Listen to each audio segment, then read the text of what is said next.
For all the Democrat dads out there, your 14-year-old daughter comes home from school and tells you that she felt horribly uncomfortable because a fully intact 16-year-old boy got undressed in front of her, maintaining eye contact with her the entire time in the girls' locker room. What do you do as a father?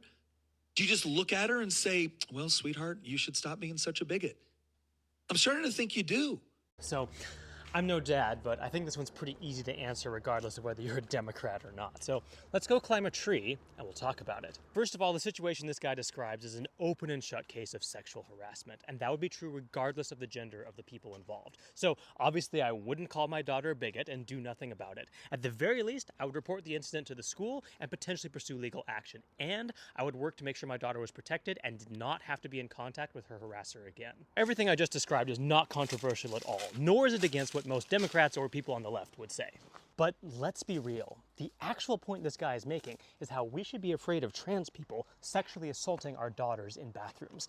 And that's a situation that functionally never happens. You can look this up yourself, and I encourage you to do so, but even going through right-wing sites like Fox News, I was unable to find a single clear-cut example that describes what this guy is talking about, which is a confirmed transgender student sexually assaulting or sexually harassing a cis female student in a bathroom or locker room. So the entire situation this guy is getting so worked up about is incredibly rare, if it even happens at all. But do you know what is real?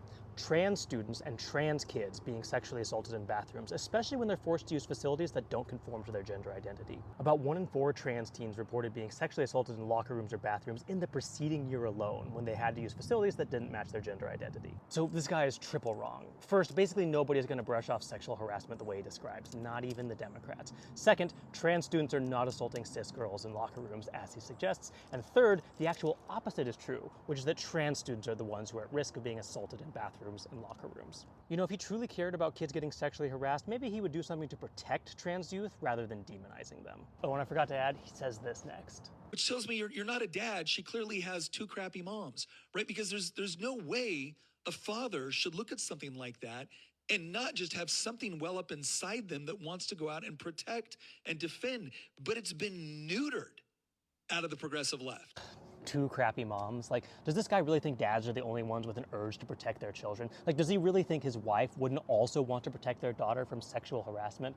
I think this really speaks for itself, but transphobia and sexism are so often 2 sides of the same coin, and that's clearly the case with this guy here.